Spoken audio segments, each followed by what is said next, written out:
আচ্ছা, types of economy. আমরা ইকোনমিকে প্রধানত তিনটি ভাগে ভাগ করতে পারি।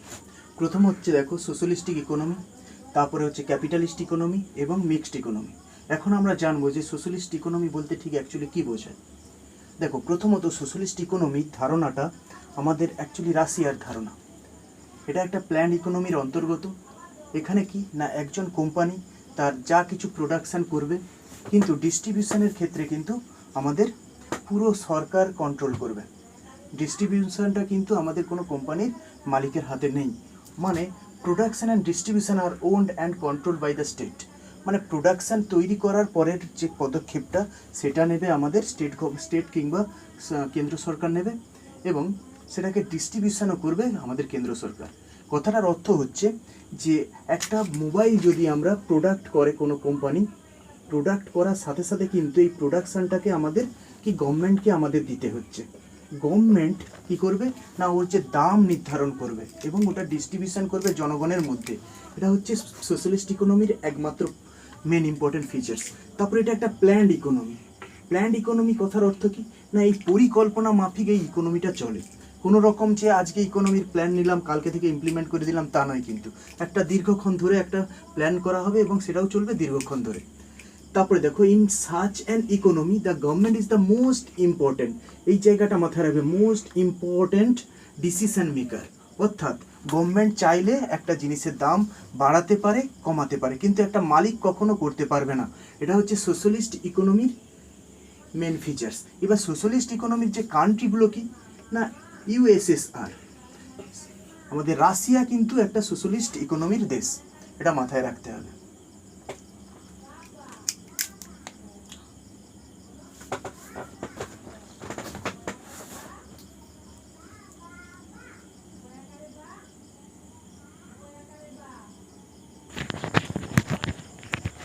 আচ্ছা, এবারে দেখো, আমরা আগেরটাই দেখলাম সোশ্যালিস্ট ইকোনমি কাকে বলে, এবার হচ্ছে ক্যাপিটালিস্ট ইকোনমি কাকে বলে। ক্যাপিটালিস্ট ইকোনমি হচ্ছে if the resources of the economy are generally owned by the people privately, if they enjoy unrestricted freedom in production and consumption, then this economy is called capitalist economy. এটার কথার অর্থ কী না, কোনো রকম গভর্নমেন্টের intervention থাকবে না। গভর্নমেন্ট এখানে তোমার কি উৎপাদন করলে, কত টাকায় বিক্রি করলো, এগুলো গভর্নমেন্ট দেখবেই না। তাই গভর্নমেন্টের শুধু দেখবে তার প্রফিট কত হয়েছে। এখানে হচ্ছে যারা কোম্পানির মালিক থাকে তাদের দেখো আনরেস্ট্রিক্টেড ফ্রিডম দেওয়া হয়। আনরেস্ট্রিক্টেড ফ্রিডম কথার অর্থ কি, যার ফ্রিডমের কোনো লিমিটেশন নেই, অত সে যত উৎপাদন করতে পারে। এইবার কি, অবশ্যই উৎপাদন বাজারের চাহিদার উপর নির্ভর করবে, এবং তার দাম কেমন রাখবে সব কিছুই কিন্তু একটা কোম্পানির মালিকের ওপর দেওয়া হয়েছে। দেখো, প্রাইভেটলি আমাদের দেওয়া হয়েছে। অতএব এখানে গভর্নমেন্ট কোনো রকম তোমার মাথা ঘামাবে না, কত টাকা ইনকাম হলো, কত টাকা খরচ হলো, এগুলো একদমও দেখবে না। এবং একজন উপভোক্তা কত দামে কিনছে এগুলো দেখবে না। কি দেখবে না, দেখবে যে আমাদের এই কোম্পানি থেকে প্রফিট কত আসছে। হয়েছে। এখানে দেখো, লিমিটেড রোল অফ গভর্নমেন্ট কথার অর্থ কি না, গভর্নমেন্টের সেরকম কোনো রকম ভূমিকা থাকবে না উৎপাদন এবং কনজামশানের ক্ষেত্রে। মানে একটা জিনিস উৎপাদন করা হলো, তার দাম নির্ধারণ করবে কে, একটা কোম্পানির মালিক। ক্লিয়ার? যেখানে গভর্নমেন্ট করবে না। এবার কি, একটা কম্পিটিশন থাকবে। কম্পিটিশন কাদের মধ্যে থাকবে, যে একটা জিনিস উৎপাদন করেছে একটা মালিক,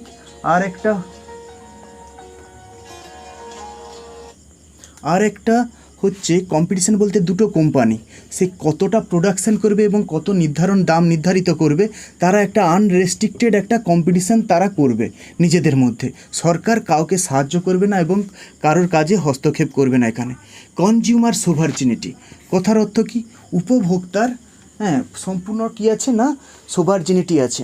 মানে এখানে হচ্ছে তোমার ভোক্তার স্বাধীনতা। মানে যতটা পরিমাণের ভোক্তা তার নেবে, তার স্বাধীনতা ওয়াইজ সে তার সব কিছু এগুলো ডিল করবে যে কোনো প্রোডাকশানের। এবার এরকম ক্যাপিটালিস্ট ইকোনমি অ্যাকচুয়ালি কোথায় আছে, দেখো ইউএসএতে কিন্তু ক্যাপিটালিস্ট একটা কান্ট্রি। এখানে ক্যাপিটালিস্ট কথার অর্থ দেখো এখানে, তাহলে একটা প্রথমত একটা কোম্পানি তার প্রোডাকশান করবে কনজামশানের চাহিদা অনুযায়ী, এবং সে একটা জিনিসের দাম নির্ধারণ করবে। ক্লিয়ার? আমাদের একটা কান্ট্রি হচ্ছে যেখানে তোমার ক্যাপিটালিস্ট ইকোনমিক কান্ট্রি, যেটা হচ্ছে ইউএসএ। ক্লিয়ার?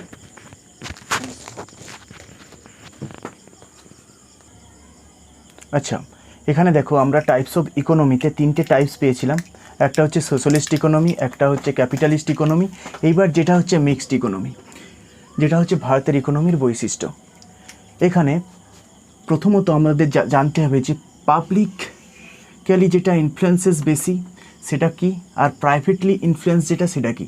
প্রথম দেখো পাবলিকলি আমরা যে দেখেছি যে সোশ্যালিস্টিক ইকোনমির মেন ফিচার্স হচ্ছে যে সব কিছুই সরকার কন্ট্রোল করবে। আবার ক্যাপিটালিস্ট ইকোনমির কে না কোম্পানির মালিক ঠিক করবে যে একটা জিনিসের দাম কত হবে। কিন্তু যখনই আমরা মিক্সড ইকোনমি আসছি তখন পাবলিক এবং প্রাইভেট অর্থাৎ বেসরকারি এবং সরকারি যৌথভাবে বসে একটা জিনিসের দাম নির্ধারণ করবে। কথার অর্থ কি, একটা জিনিস একটা যে কোনো প্রোডাক্টকে একটা প্রাইভেট সংস্থা উৎপাদন করছে, উৎপাদন করার সাথে সাথে কিন্তু ডাইরেক্ট তারা বাজারে বিক্রি করতে পারবে না। তারা প্রথমত কি করবে না সরকারের সাথে একটা আলোচনায় বসবে এবং একটা জিনিসের দাম নির্ধারণ করবে যে এই জিনিসটা এই বাজারে এইরকম চাহিদা আছে, এর দাম এইরকম হওয়া উচিত। যখন দুজন বসে দাম নির্ধারণ করে বাজারে ছাড়বে তখন সেই যে প্রসেসটা সেটা হচ্ছে মিক্সড ইকোনমির অন্তর্গত। তাহলে কি মিক্সড ইকোনমির মেন বৈশিষ্ট্য হচ্ছে কি পাবলিক এবং প্রাইভেট দুজনেই একই সাথে কাজ করবে। এইবার এখানে পাবলিক এবং প্রাইভেট একই সাথেও কাজ করলে এটা কিন্তু একটা লিমিটেড অফ ক্যাপিটালিস্ট ইকোনমি।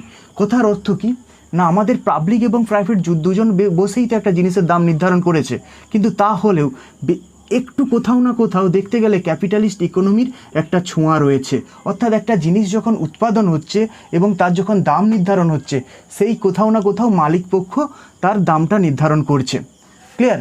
তাহলে আমাদের দেশ কি না একটা মিক্সড ইকোনমির কান্ট্রি। মিক্সড ইকোনমি কথার অর্থ হচ্ছে পাবলিক এবং প্রাইভেট দুজনেই মিলে একসাথে কাজ করে থাকে ইকোনমিতে। তারপরে দেখো in India the mixed economy concept was developed through industrial policy 1948। আমাদের প্রথমত 1930 সালে মিক্সড ইকোনমির কনসেপ্টটা প্রথমত এসেছিল। এবার 1930-এ এলেও আমাদের দেশ কিন্তু সেটা অ্যাডপ্ট করেছিল 1948 সালে। প্রথম স্বাধীন ভারতের যে শিল্প মিনিস্টার ছিল হচ্ছে শ্যামপ্রসাদ মুখার্জি, তিনি নিয়েছিলেন এই কনসেপ্টটা। হয়েছে? এখানে দেখো কোশ্চেন আসবে না কোনো দিনও যে মিক্সড ইকোনমি কাকে বলে, কিন্তু কোশ্চেন আসবে যে ভারতের ইকোনমি কোন ধরনের ইকোনমি। তখন তোমাকে বলতে অপশানে এরকম থাকবে পাবলিক সেক্টর তোমার socialist economy, capitalist economy, micro economy না মিক্সড ইকোনমি। তখন তোমাকে বলতে হবে মিক্সড ইকোনমি। অলরেডি আমরা মাইক্রো আর ম্যাক্রো ইকোনমি আগের ভিডিওতে আলোচনা করেছি। এবার দেখো এখান থেকে একটা কোশ্চেন তাহলে আমাদের এলো। দ্বিতীয় কোশ্চেন কোথা থেকে আসবে যে আমাদের দেশে যে মিক্সড ইকোনমির কনসেপ্ট কত সালে নেওয়া হয়েছিল। তখন বলতে হবে 1948 সাল through industrial policy. Industrial policy প্রথম যখন নেওয়া হয় শিল্পনীতি 1948 সালে, তখন থেকেই কিন্তু আমাদের দেশে হচ্ছে মিক্সড ইকোনমির অন্তর্গত হয়ে গেছে। এবার কে নিয়েছিল এই ধারণাটা না প্রথম স্বাধীন ভারতের যে শিল্পমন্ত্রী ছিল শ্যামপ্রসাদ মুখার্জি, উনি এই ধারণাটা অ্যাডপ্ট করেছিল। আর এই ধারণাটা ইন্ট্রোডিউসড হয়েছিল 1930 সালে।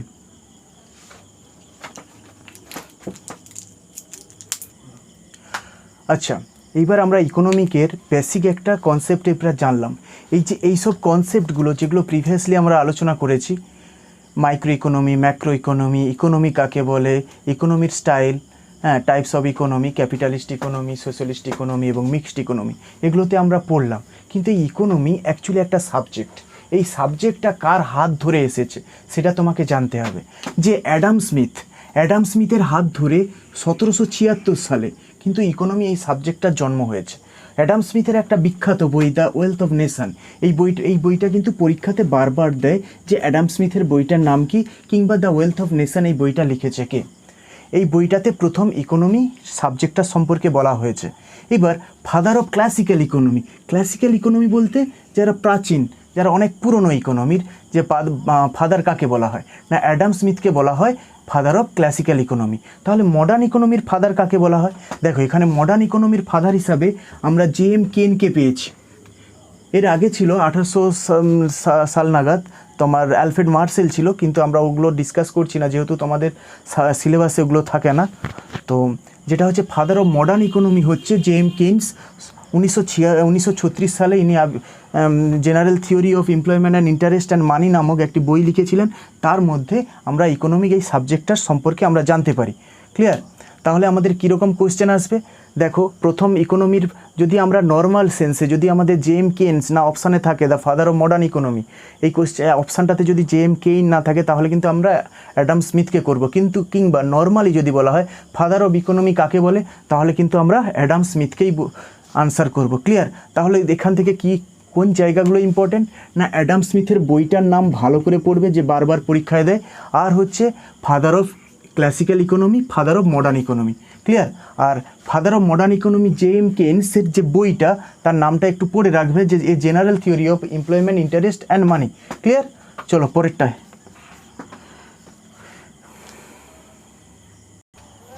আচ্ছা দেখো, আমরা যে প্রিভিয়াসলি যেটা আলোচনা করেছি একটা বেসিক একটা কনসেপ্ট দেওয়ার চেষ্টা করছি তোমাদের, যে ইকোনমির ফার্স্ট চ্যাপ্টারে যেগুলো আছে।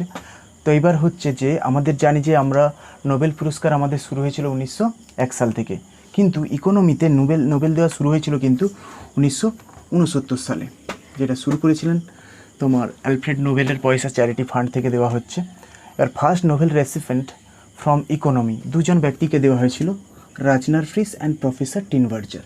ইকোনমিতে তাদের স্বচ্ছ ধারণা ম্যাক্রো এবং মাইক্রো ইকোনমিতে দেওয়ার জন্য তাদের কিন্তু দেওয়া হয়েছিল। এইবার দেখো যে কোশ্চেনগুলো বারবার আসে, যেমন ডব্লিউবিসিএসের ক্ষেত্রে পপুলেশন থিওরি খুবই ইম্পর্ট্যান্ট এবং বারবার পরীক্ষাতে এসেছে, যে পপুলেশন থিওরি কে দিয়েছে, তখন বলতে হবে প্রফেসর ম্যালথুয়াস পপুলেশন থিওরি দিয়েছিল। এখানে তোমরা অ্যারিথমেটিক এবং জিওমেট্রিক প্রোগ্রেশন থাকে, যেগুলো তোমাদের যখন আমরা এমসিকিউ আলোচনা করব তোমাদের অবশ্যই আমরা বলে দেব।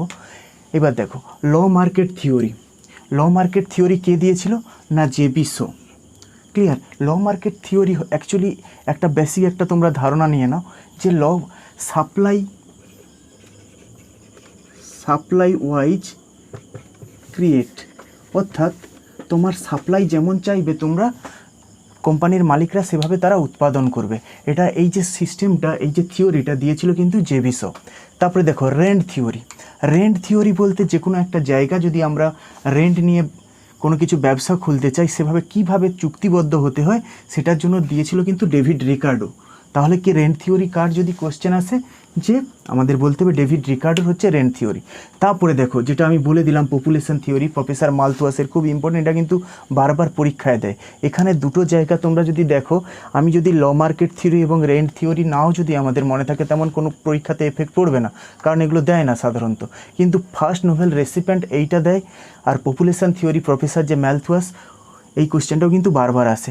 তারপরে দেখো আমাদের প্রফেসর অমরত্য সেন সম্পর্কে প্রত্যেকটা পরীক্ষাতে কিছু না কিছু, যদি আমরা মেন্সের দৃষ্টিভঙ্গিতে তাকাই, কিছু না কিছু দেয় ইকোনমিক্স সম্পর্কে, এবং যখনই ভারতের ইকোনমিক চলে আসে সেখানে কিন্তু অমরত্য সেনের গুরুত্ব কিংবা অবদান যথেষ্ট। এবার দেখো 1998 সালে ওয়েলফেয়ার অব ইকোনমির জন্য অমরত্য সেনকে কিন্তু নোবেল দেওয়া হয়েছে। এবার অমরত্য সেনের যে বইগুলো বারবার পরীক্ষাতে আসে সেগুলো দেখো, argumentative India, development as freedom, idea and justice. এই বইগুলো তোমরা কিন্তু রীতিমতো প্র্যাকটিস করবে পরীক্ষাতে, বারবার এই বইগুলোর নাম পরীক্ষাতে দিয়েছে, কিংবা কীভাবে দিয়েছে, যে আর্গুমেন্টেটিভ ইন্ডিয়া কার লেখা, কিংবা অমরত্য সেনের 4টে বইয়ের নাম দিয়ে দেবে, তার মধ্যে কোন বইটা হচ্ছে অমরত্য সেনের লেখা। অতএব এই 3টে বই আমরা ভালো করে কিন্তু মনে রাখবো। তাহলে আমরা বেসিক কি আলোচনা করলাম এতক্ষণ পর্যন্ত? বেসিক আলোচনা করলাম যে ইকোনমি কি, দ্বিতীয় কি করলাম না ট্র্যাডিশনাল ইকোনমি, ম্যাক্রো ইকোনমি এবং মাইক্রো ইকোনমি। তারপরে কি করলাম না types of economy, socialist economy, capitalist economy এবং মিক্সড ইকোনমি। তারপরে আমরা কি করলাম না বেসিক যে কোশ্চেনগুলো আমাদের আসে পরীক্ষাতে, সেই কোশ্চেনগুলো আমরা আলোচনা করলাম। ঠিক আছে, আজকে এতটাই থাকুক এই চ্যাপ্টারটাতে। এর পরবর্তী চ্যাপ্টার আমরা পরে আপলোড করে দেবো তোমাদের ভিডিওতে। ক্লিয়ার?